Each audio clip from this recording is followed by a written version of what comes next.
Welcome back to A Matter of Perspective. I'm Judge Derwin Webb, coming to you from the Fraser History Museum. We have a new format today. We're doing something a little bit different. We did a little tweaks over the holidays, and we are able to come back with some new guests. I want to introduce my first guest of the new year, my good friend, ESPN senior NBA writer for The Undefeated, Mr. Marc Spears. Brother Spears, welcome to this program. Man, what's happening, man? I'm so proud of you and everything that you're doing. You know, we met in the late 90s during my short days, and I think I was in Louisville. It seemed like I was there for 10 years, but I was only there for like 18 months. And but I made some amazing friends like yourself, and just been proud to see you, rise to the level that not only is a superstar level, but one that, is affects society. So congratulations to you and all your success. Man, I appreciate that so much. But you know what? I appreciate you. You talk about a level of success. I remember when you were working at the CJ, we would come in and have some pickup basketball games at lunchtime, get a little sweat in, enjoy each other's company. And now you're at ESPN. Tell me about your rise, man.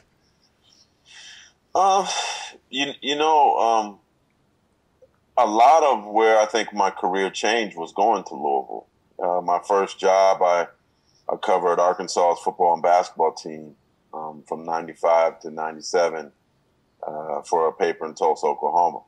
And after that, I got a job in L.A. at the Los Angeles Daily News. It's basically like the number 3 paper in L.A. And so I was covering the Angels, the Dodgers, Cal State Northridge football and basketball. And I was actually at an Angels game one day, and there was a guy in the press box, and he was calling the pitches. Somebody was pitching. He was like curveball, fastball, slider, knuckleball, whatever. And I'm like, how do you know all the pitches? And he's like, I played college baseball. And it like dawned on me when he said that. I'm like, why am I covering Major League Baseball? Like, I'm a former college basketball player. I know more about basketball than any other sport. I didn't play on a Derwin Webb level, but I played, JC, D2, D1 basketball. I was like, maybe I need to move over to basketball. So I started looking around at different jobs, and I actually applied for a job at the Courier-Journal to cover Kentucky. So I came out there, interviewed, and they ended up giving a job. I'm see if you remember this writer by the name of Rusty Hampton. Absolutely. So they gave the Kentucky beat job to Rusty Hampton. I didn't get it, but they called me back, and they were like, well, we really liked you, and we actually want to offer you a different position, not the Kentucky position, but a different position. I'm like, well, what is it? And they said it's a general assignment writer position, sports writer position. And basically you would back up the Kentucky beat. You would back up University of Louisville beat. And at that time they had a writer named Ashley McGahee. They were like, you would basically also cover colleges in Kentucky. So that could mean Western Kentucky, Murray State, just write a weekly column on what was going on in Kentucky sports that weren't UK or U of L. And then also from time to time, I would get sent to different assignments. So I called it general assignment, means you're generally assigned to do whatever the hell they want you to do. So I remember, like, you'll laugh at this, man. I went to you get these varying levels of jobs. Like I covered Marc McGuire when he broke the home run record. Cool. I went to see Ali get named athlete of the century, which was probably one of the last big things he did in Louisville, Kentucky before he passed. And got to spend some time with him, which is still like a stunning stunning thing from my memory to be a part of, But then I also had to cover auto racing, and I'm not talking NASCAR. I'm talking like that Indiana auto racing where like I was the only black dude there. I remember going to get the pre-meal and they had fried chicken, man. Like they had a fried chicken meal before the auto race. And I was like, man, I'm hungry. I'm going to eat this fried chicken, man. I just hope there's no watermelon or nothing around it. You was hoping it just wasn't for you. Yeah. And I just felt like everybody was watching me, but I covered some of that. I covered U of L women's volleyball. I was like all over the place. But, I enjoyed that job. But the main reason I took the job was be around basketball, do more basketball. So I was able to, cover Denny Crum. I was able to get Tubby Smith. And this was after covering Nolan Richardson. So this is like, I got to cover some basketball royalty, man. Mm-hmm. You did. And those two guys. And I remember like, you'll laugh at this, man. Coach Crum, man, he was like mad at like 40, mad at some of the CJ writers. And so he wanted to be a jerk to me when he started the beat. So like I remember I went to a practice and he locked me out of practice like at the Paul in Chicago, man. And then I think after I was around a little bit, he's like, this guy's cool, man. I don't know why I'm being a jerk to him. He didn't do nothing to me. And he let his guard down. And so I had a good time covering Denny Crum. But about 16 months after I was there, and looked like Ashley McGahee was going to go to Philadelphia, cover the Sixers, I got a job offer to cover the Denver Nuggets for the Denver Post. Mm-hmm. And so she had left a couple months earlier, I probably would have been in Louisville for a while and been content with covering U of L. But they offered me the main beat writer position covering the Denver Nuggets. And in 1999 for the Denver Post, and I left in November of 99 and been covering NBA ever since. So I went there, covered the Nuggets for 8 years, then covered the Boston Celtics for the Boston Globe, was there when the Celtics won a title in 2008. 2009, I'm a Bay Area native. I went back to the Bay Area, become the NBA national writer for the Yahoo Sports, and the Warriors just happened to have this rookie by the name of Stephen Curry.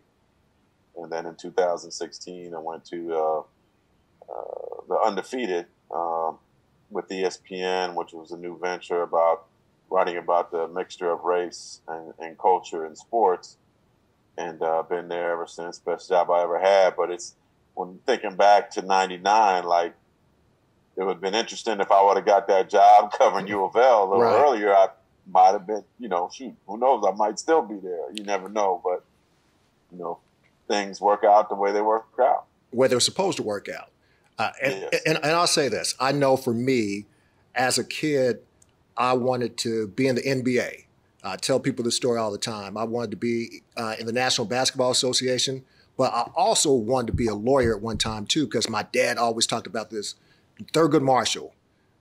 So for me growing up, NBA meant National Basketball Association, turned out to be National Bar Association because I'm a judge now. But in media, in journalism, did you always know that you wanted to be a journalist, and who were some of your earliest influences to get you where you are today? Well, sadly for me, I didn't really see it Thurgood. Mm-hmm. I didn't. I think the difference is when you want to be a sports writer, all you see is like, you got to remember, this was like at the early stages of ESPN, and when it came to newspapers, all I knew was writers, local guys. Mm-hmm. And then you saw their names, but you didn't see their faces. You know what I mean? So there was no TV show that they were on, so I didn't know what they were. But actually, in the 7th grade at Sylvandale Junior High in San Jose, we had a career day, and I went to listen to a guy from the Golden State Warriors who came and must have been dating one of our teachers, because I don't know why he came down to San Jose to speak to us. But I thought I could get like a free ticket, free hat, free bumper sticker, something. He didn't bring none of that. So now every time when I go speak, I try to bring something to like at least have somebody win. But for some reason, he pointed at me and he said, well, what do you want to do when you grow up? And I was like, I want to play for y'all. And he said, well, what if you don't make it to the NBA? What if you get hurt? What are you going to do? And I was like, I don't know. And he said, well, my advice to you is if you can combine what you love most in life with what you do best in school, you'll have a job that you're, happy to wake up to every day. I really thought about that. Okay, I suck in science, I suck in math, but I love writing, I love reading. So that's when I'm best in the school. What do I love most in life? I love sports. I used to read Sports Illustrated as a kid, mostly loved the pictures. Used to stay up late at night to try to get the local news, watch like every Warriors game, any sporting event. So I thought about, well, if I can't make it to the NBA, if I can't make it to the NFL, if I can't make it to Major League Baseball, next best thing is to be there. So I had a teacher, Mrs. Thompson. The next day, she had us write a letter to somebody in a field that we were interested in. So I wrote a letter to the San Jose Mercury News columnist, and this is '84. A guy by the name of Marc Purdy. I hit him up, wrote him a letter, asking him what I needed to do to be a sports writer. He wrote me back and told me what I needed to do from 7th grade through college to be a sports writer. He's like, in the junior high, write on the school paper or get on the school yearbook. When you get to high school, get on the school yearbook or the school paper. It also take as many typing classes as you can. And then when you get into college, it's not only important to be on the school paper to get as much experience as possible and as many internships as possible, so that when you graduate from college, you'll be, ready to work. And man, I kept that letter around, and I used it like a Bible almost, man. Just kind of just read it all the time and memorized it. Still remember what the envelope looks like. And I actually covered, people ask me, when did I start writing? I covered the 8th grade flag football team at my junior high. Went to their practices and went to their games and interviewed the players. And so somewhere in the Silverdale Junior High library, I guess you'll find some newspapers from 1984, 1985 with my stories in them. Mm-hmm. And I used my middle initial on my pen name. That was a 7th grader's decision. I don't know why. I just thought it was cool to put the J period in there. So I've been going with it ever since. So I have a long list of people like Marc Purdy that I looked up to. When I was in Louisville, Kentucky, there was a guy that ran the paper, a brother by the name of Benny Ivory, and he still lives there. And if I get out there, when the world is better, he's someone I'm going to go see. It was amazing to see a black man run a newspaper, be in charge, and Benny was in charge, and couldn't have been nicer to me, man. Invited me to his home, spent quality time with me.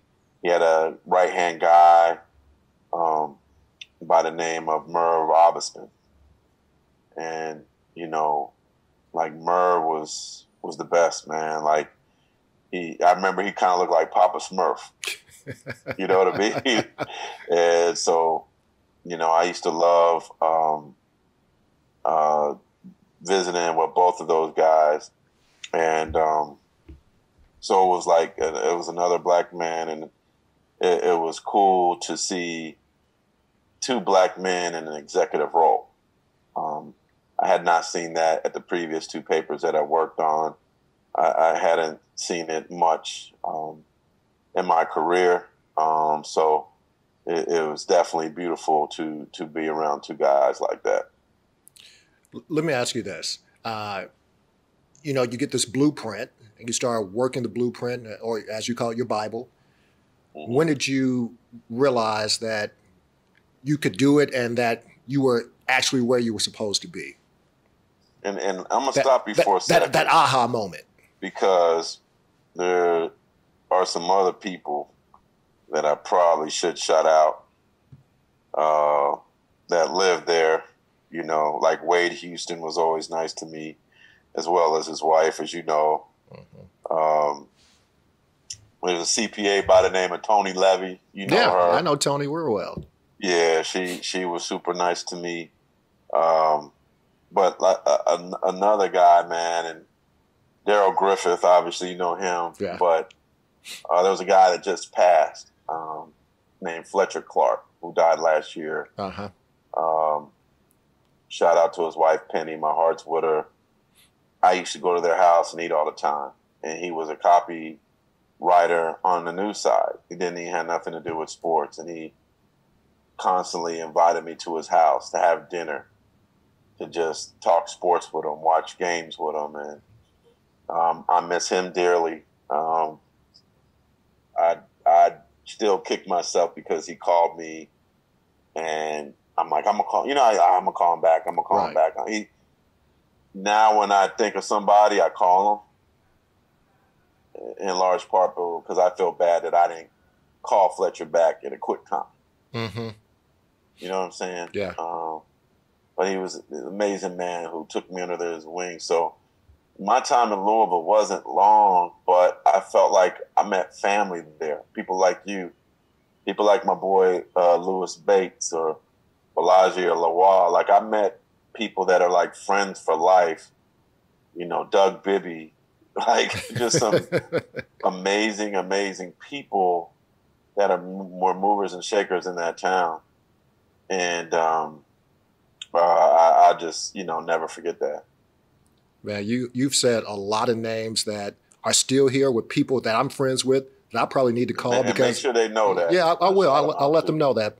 Marc, you've been a brother to a lot of people, man. And although you were only here for 18 months, we're here, 25 years later, and we're still friends. We still talk on the phone like we just talked the day before. So, man, you haven't changed. So I appreciate you, as we like to say, not big timing me, because you are that guy now that a lot of people look to. We have conversations about people we see on TV. He was here in Louisville not too long ago. But you're that guy, man. So I just want to thank you. Me by now. No. I want to thank you for being real, being genuine, being the guy you are, man. As you know, man, like they could take all this away from us tomorrow, man. Right. And I feel that. I feel that too. So I'm right there with you. Who am I to like act like I'm better than anybody? Right. So I always try to treat people with respect unless they don't deserve it. Right. I feel you on that one too. And I also know good people like yourself. So when you do meet good people, good friends,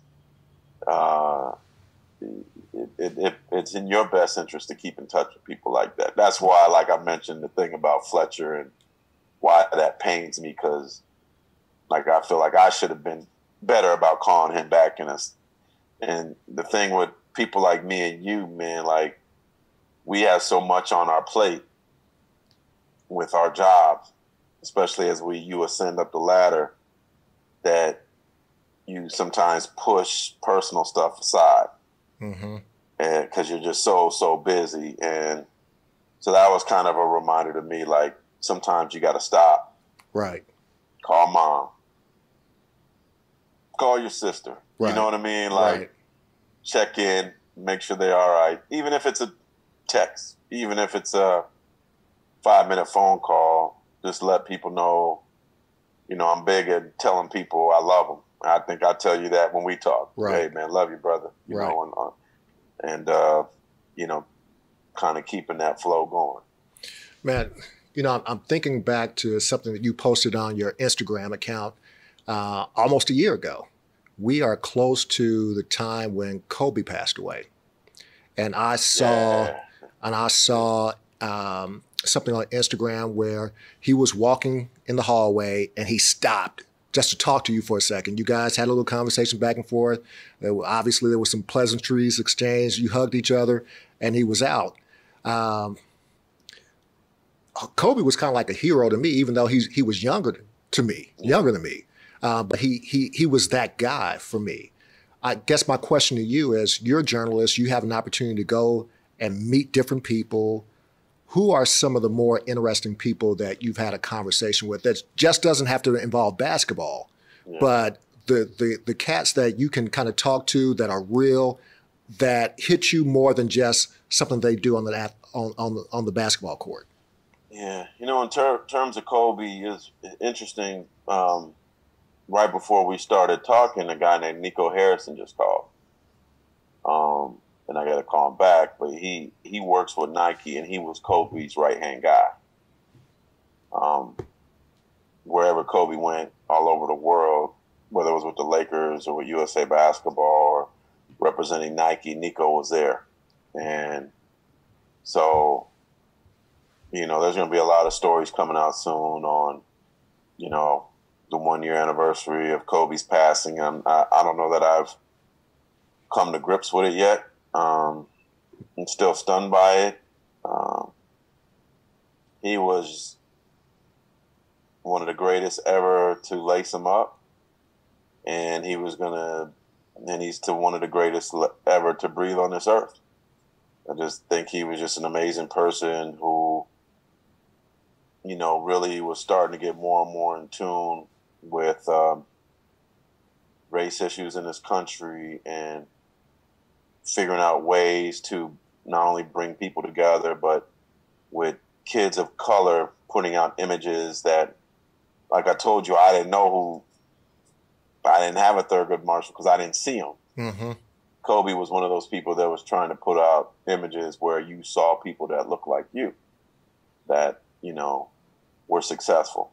And I really think he would have been amazing with his words during the Jacob Blake time and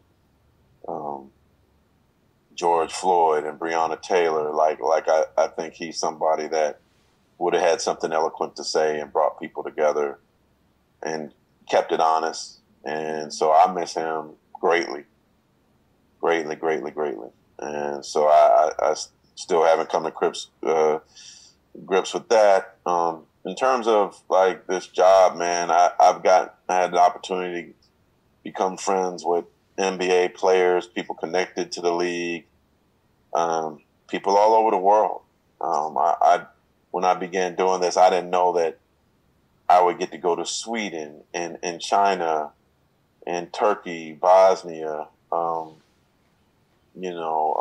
Johannesburg, the Bahamas, Italy, London. Like, this job has taken me all over the world. I was Monaco. I was supposed to go to Senegal before for work before the pandemic hit, for the start of the Basketball Africa League, and so this job has afforded me to have friendships all over the world. Mm-hmm. You know, thank God we have WhatsApp that helps me keep in touch with people. So, you know, I have a long list of friends that are former players, current players, people I met. Like, I'm good friends with Branford Marsalis, and I met him after he sang the national anthem or played the national anthem on his sax in Sacramento. Mm-hmm. Mm-hmm. Like, I'm cool with Jimmy Jam. I'm cool with Ice Cube. I like all these people I've met, you know, through journalism and everything. It's something that's been, you know, eye-opening and opened the world to me in a way that I would have never envisioned coming into the field. Let me ask you this. We are, obviously you write for The Undefeated. The things you guys usually talk about are sports, social justice, culture. We are at a time where we're talking about social justice a lot of times. If it's not the pandemic, we're talking about social justice in the news every day. Yeah. How do you define social justice? Just intelligently figuring out ways to bring a level playing field to everybody. Black people, people of color, women, everybody. Mm-hmm. I don't think a level playing field has been too much to ask, but I do think there are a contingent of people who love their 50-yard start and don't want to lose it, and don't want the people following them and their family to lose it. So they're going to fight for that, whether it truly exists or not, you know. So I know it's not easy for a lot of the players to speak out on it, and everybody shouldn't speak out on it if you don't have the right words or get educated enough about it or really have a strong heart on it, you know. But now you're seeing more and more players getting confident in their words and standing up strong, and I appreciate it, because it's not easy to put yourself out there. You can't trust everybody to present what you're trying to say in the right way, and right. You know, some things that you say can be misconstrued. So I take a lot of pride in, you know, talking to a George Hill who started the 3-day boycott in the bubble because of Jacob Blake, and making sure that his words are presented the right way. And I think a lot of NBA athletes, a lot of NBA players have confidence in me to present what they're saying the right way. And I take a lot of pride in that, that they want to talk to me. Right. When they talk about social justice and things they're trying to do to change the world. And, you know, there's a weight that comes with that, but a weight that I enjoy. I think prior to coming here, I was trying to figure out, as I tell a lot of young journalists, you know, you got to figure out a way to differentiate yourself from everybody else. And that's not just journalism. I think to be successful in any line of work, you got to differentiate yourself, you know, to show greatness, show uniqueness, make people remember you. And I always think that this is a lane that, you know, writing about social justice, writing about the pain of people of color, of women, particularly Black people, is something that even Black writers weren't comfortable doing or were scared to do. And I never was scared, you know. I credit my parents a lot for that, the environment that they, you know, brought me up in. Always proud to be Black.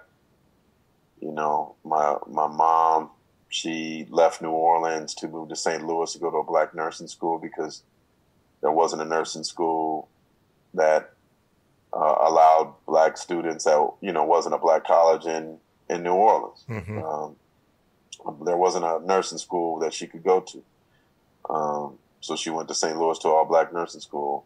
My dad won a racism lawsuit with other Black people who kept training people and having them, you know, promoted above him in the early 90s at an auto plant that he was working at. My mom always took me to the Afro-American Center in San Jose, and I was watching Eyes on the Prize at 10, 11, 12 years old.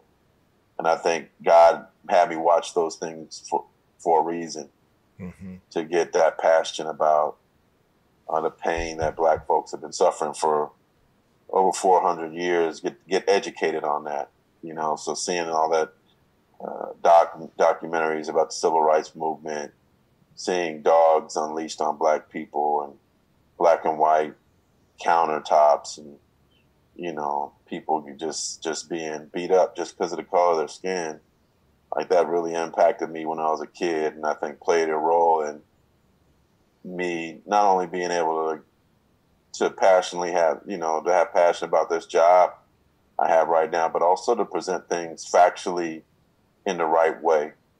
Because I think a lot of times, especially in sports, people like statistics. So I give them factual statistics that, you know, you can feel how you feel, but I'm going to explain to you statistically, you know, why, and I'm going to show you with facts why this has been so painful for so long. Right. So I'm hoping that the world is changing, but I think as we see, there's a lot of work still to do, I don't know if you ever be able to clean everything up or change the Right. world, but at least you can I know try. that there are a lot of people that want Right. the world to be beautiful and be fair. Well, you mentioned something while you were talking about George Hill. You're talking about being in the bubble. You had a unique experience being in the bubble for the pandemic, and then all these issues of social justice or social injustice came when you had to be in the bubble with all the NBA players. What was it like being in the bubble, and did it change you? You know, it's funny. I still got a couple things in my desk from the bubble. I got I'll show you real quick. Here's my thermometer. So we used to have to get my temperature every day. It says air. I haven't used it in a while. This is some of my bubble sanitizer that they had. Here's my Disney band that opened my door. Uh-huh. Which I left in the room a couple times, and then I had to wait like 30 minutes to get in.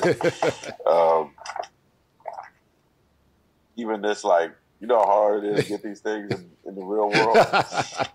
So they used to lay these around for us. I used to get them and mail them home, man. But did it change me? I think I really appreciated being selected. I appreciate ESPN and the Undefeated wanting me to be there and understanding the importance of me being there to not only talk about basketball, but to talk about social justice and, you know, what was going on there. And I felt like my role, you know, wasn't very, very important. And I think me being like less than 25 journalists that got to be there, and I was there the whole time. Like, I always be a part of history. Like, there's going to be documentaries done on this, and I've already been interviewed for a few of them. But I'll never forget it, man.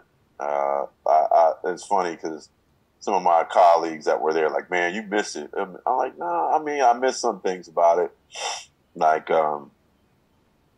but it was a unique experience that only a small percentage of people covering the NBA got to be around, and got to get closer with players and NBA people there. But the social justice part, like being able to actually stand on the court that said Black Lives Matter on it, seeing somebody white wearing a Black Lives Matter on the back of their jersey or ally, like, I'll never forget that, man. And so to be a part of that, I was happy to go home, but it was better. I will never forget and never have a lack of appreciation for being chosen to document one of the most interesting, saddest, greatest times in NBA history. Let me ask you this. How are players different today than they were 20 years ago? You know, it's interesting. I actually think the entourages seem to be smaller. Mm-hmm.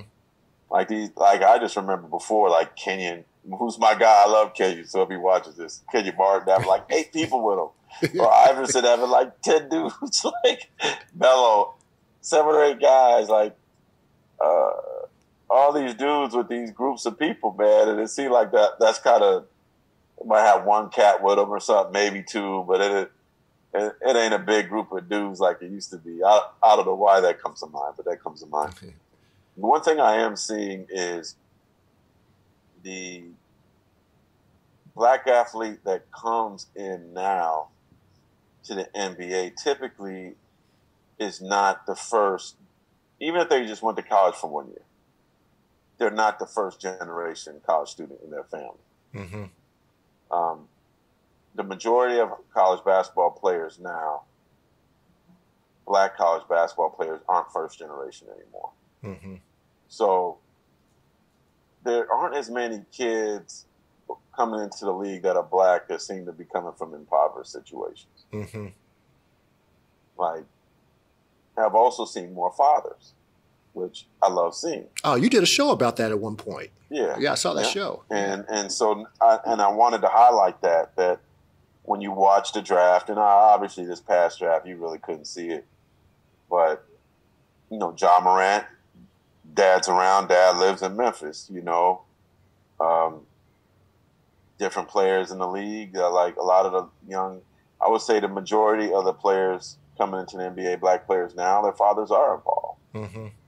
And so that's not to say we don't love mama. We always love mama. Mama always get a shout out. But I do think that we have to change the narrative that black men, strong black men, are not involved in these lives. You know, they are. Mm-hmm. And probably at a higher rate than they get credit for. So that's the one thing that I think is different.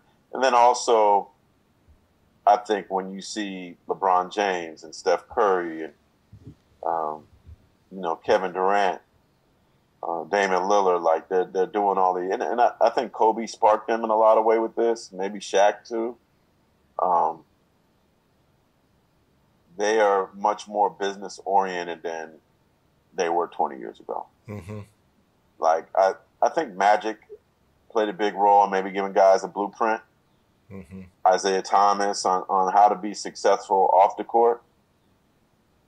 But they certainly taken it with the social media, and from a media standpoint, like getting their own media companies and promoting themselves through social media. They've taken it to a higher level. So, like, you even have players on teams now, which probably isn't the case through the pandemic, but before the pandemic, who were getting teams to credential their boys, so they, like, a friend that knew how to film them, like pregame, postgame, and then post their own videos up, mm-hmm. promoting them.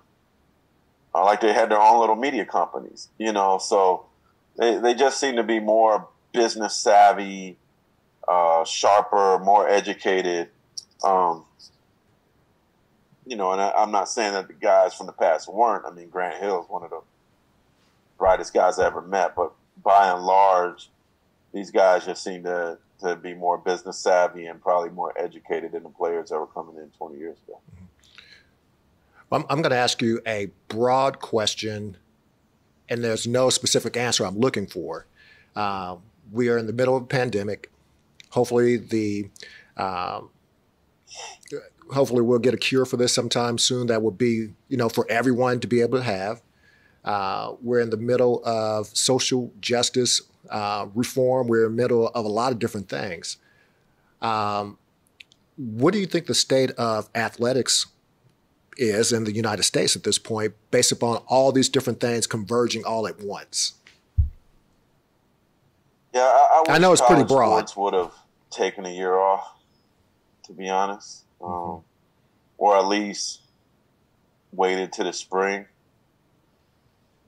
You know, pro sport. Well, I mean, it's like a pro sport anyway, so I get it. But it's very scary time. It's good to hear that, like, the NCAA tournament probably is going to be in a bubble. Mm-hmm. But I look forward to the day when I could get the vaccine. I look forward to the day when I could go walk on an NBA court and talk to a player or go in the locker room and nobody's nervous or nobody's scared. Or like when we were in a bubble, everybody was getting tested. Everybody was inside the bubble, but teams in the NBA were acting like, you know, we were lepers while we were in there. Mm-hmm. Like, we getting tested just like them. Like, why y'all all scared of us? Don't get close to them. I got a mask on. Like, it just, I look forward to that day. Like, I really hope that, I don't know how many reminders people need to take this serious. Mm-hmm.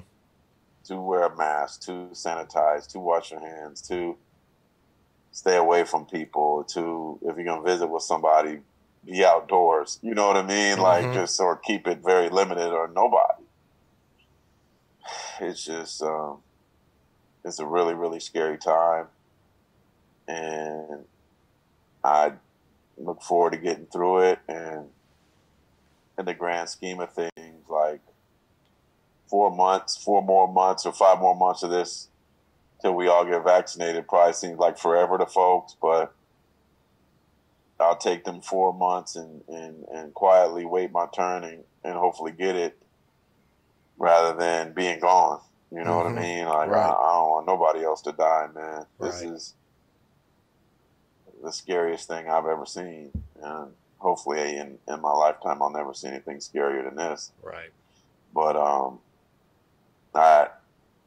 sports they're important, but they're not this important. You know what I mean? Right. Like it's just a sad time. I was at the Warriors game last night at halftime at Chase Center, the Warriors' new arena, walking around the concourse by myself. Like where it was like that scene at Will Smith movie when he was in Times Square. You know what I mean? Like I Am Legend. I Am Legend. I am at the arena by myself. I was walking around the concourse. Nobody at the concession stands. No fans. No. And I remember like just how packed it used to be. Just the buzz, the excitement. Hearing fans talk about games and what was going on. And now it's like you don't see anybody. And so I'll really look forward to the day when we can take a deep breath, go back to the games. I bet you the players take more selfies, sign more autographs than ever. But we got to get through this first. Just a couple of quick questions before I let you go. You wrote a book about Spencer Haywood. Yeah. I know you've done documentaries also talking about the issues that went on and after Katrina. Tell me about your book. Tell me about being a published author. Yeah, got it right here.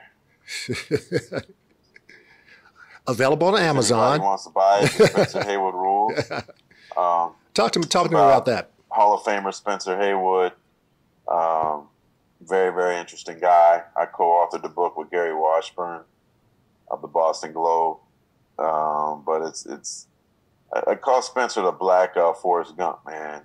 It's a fun read because there's just so many great stories. I like when you read it, you'll feel like you're,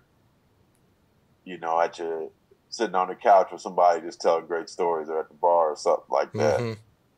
He basically was born picking cotton, and credits picking cotton to him becoming a great rebounder, which is sad. Grew up in very rural Mississippi, around a lot of racism, a lot of danger, death,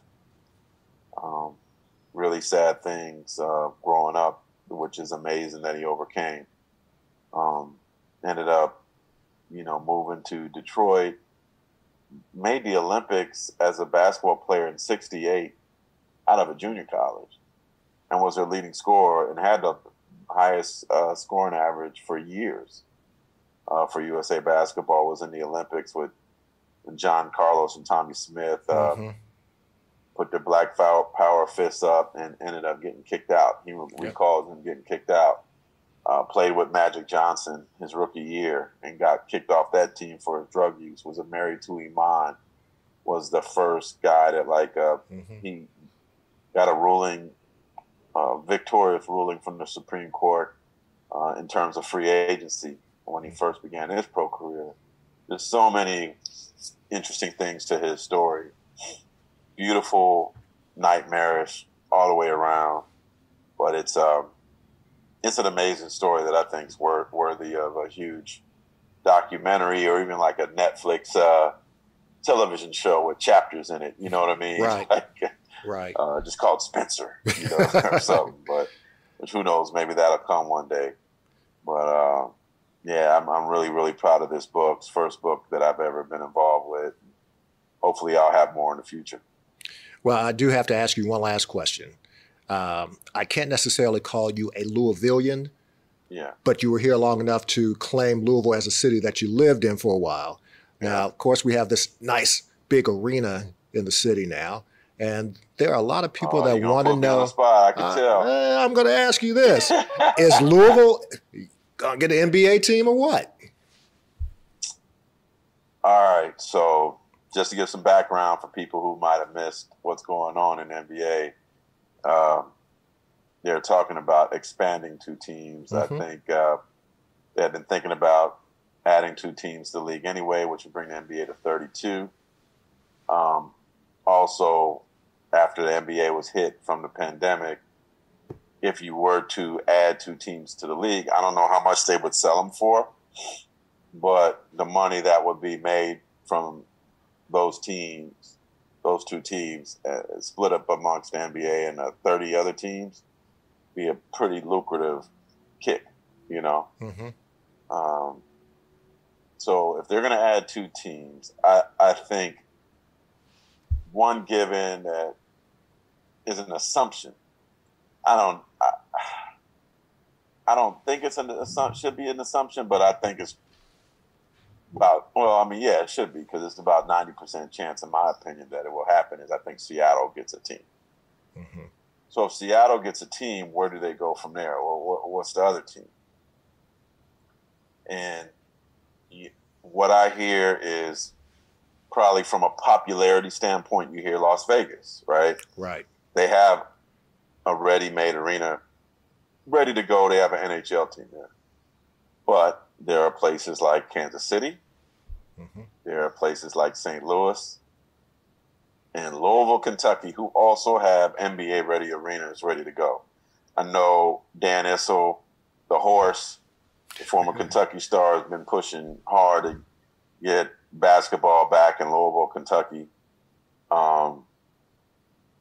And I think Louisville has a shot. I wonder what the NBA considers. I don't know if there's going to be a bidding war or they're just going to listen to presentation. I'm sure that, like all those teams, you know, Vancouver, we should add them to the mix. I'm guessing that there'll be a contingent of people from Louisville that at some point will be able to give a presentation to the NBA in terms of, you know, why they deserve a team. Now, the Yum Center, right? Is that what it's called? Yes. How old is it now? I'm not sure. Maybe it's about 10 years old. 2010, so 10 years old, yeah. Yeah. If I was Louisville, whatever I need to do to make it even better than it already is, I'd start working on that. Like whether it's like updating the suites or, you know, the lower seating or whatever, I start working on it now in terms of, you know, making it a very attractive place. I don't know if the Pacers, this is going really inside basketball. I don't know how excited the Pacers would be about Louisville having a team because maybe they think that cuts into their television market. Right. So I wouldn't be surprised if, because do they show the Pacers in Louisville? No. They don't? No, I don't. Not through a local channel. Now, of course, do they show the Cavs? Pardon me? They will show the Cavs on. There are no local stations that will carry an NBA game. Huh. That's interesting. Yeah. So you know, I wonder if Indiana cares. I wonder if Cleveland cares. You know, I wonder if Chicago cares. But I think it's going to be. I think it's pretty much a given. Seattle will be one of the teams, fair or unfair. Although I don't know why people are enamored because the arena that they're refurbishing is in the same odd spot it was before. It's you know, it's in like somebody's neighborhood. It's really strange. And I think there are better venues in Louisville, St. Louis, Kansas City, and Vegas. But my advice to the city of Louisville is whatever you can do, and let me add Nashville to the list as well. Whatever you could do to make your venue and make your city as most attractive as possible, get it going now. Because you never know when that meeting's going to take place, and you want to be ready. So I do think that Louisville will have a shot. And they will probably call them the Kentucky Colonels again, right? I was going to say I'll be sure to share this video. I'll be sure to share. I'll be sure to share this podcast with Dan Issel and maybe Junior Bridgeman. Shout out to Junior Bridgeman, man. He quietly needs a documentary too on everything he's done. He's influenced a lot of NBA players in terms of off the court. And Chauncey Billups talks highly of him. Right. But yeah, if they wanted some advice from me, is start getting your pitch together. Okay. Like, because what if the NBA says, all right, next month we're going to start talking to people. Like, you want to start getting ready. Right. You want to start getting whoever's in charge of the arena, start looking at things that they think they can improve and start getting the wheels in motion. Right. Does that mean you're going to win? No. But I'd rather be ready than feel like after the fact, damn, if I would have. Right. We should have. You don't want to be Monday morning quarterback with this. You want to be ready to play. Right. So that would be my advice to Louisville. Man, I appreciate you, man. I appreciate you coming on. I appreciate you taking time out of your schedule. One thing about you, Marc, that impresses me is that as well known as you are, if I send you a text message, I'm getting something back within 2 or 3 minutes. If I send you a telephone call, if it goes to voicemail, you're calling me back within 24 hours. Man, I just want to thank you, man. I appreciate you and your friendship. And I don't mind telling people publicly, I love you. You my brother, man. I appreciate everything you've done for me, man. So I appreciate you being a part of my life. There, so one thing he wanted to ask me about that he was going to jab me on, that he didn't ask me, folks, is why I follow LSU and San Jose State. I actually got an Associate of Arts degree from Foothill College, which is a junior college in the Bay Area. I got my bachelor's from San Jose State, and I got my master's degree in sports business management from LSU. And I have a lot of family from New Orleans. So that's why I follow all three. Sorry, Wildcats. Go Tigers. I want to go to the LSU Kentucky game this year, assuming the world is much better. But when I do, I'm going to go check on Benny. I'm going to go check on Merv. I'm going to go check on Derwin. I want to see Dr. Duncanstein. I want to get together with all y'all. And you're staying with me. What's that? And you're staying with me. All right. All right. You got a place to stay. Done deal, brother. All right, so man. I love you, man. You know love that. You too, man. Man, appreciate you, man. Appreciate you from the bottom of my heart, for real. All right. Best of luck to you. Best of luck to you, and stay safe out there, man. Yes, sir. Continue success. I always like to tell people before we go, it doesn't matter what I think. It doesn't matter what you think. At the end of the day, it's always a matter of perspective.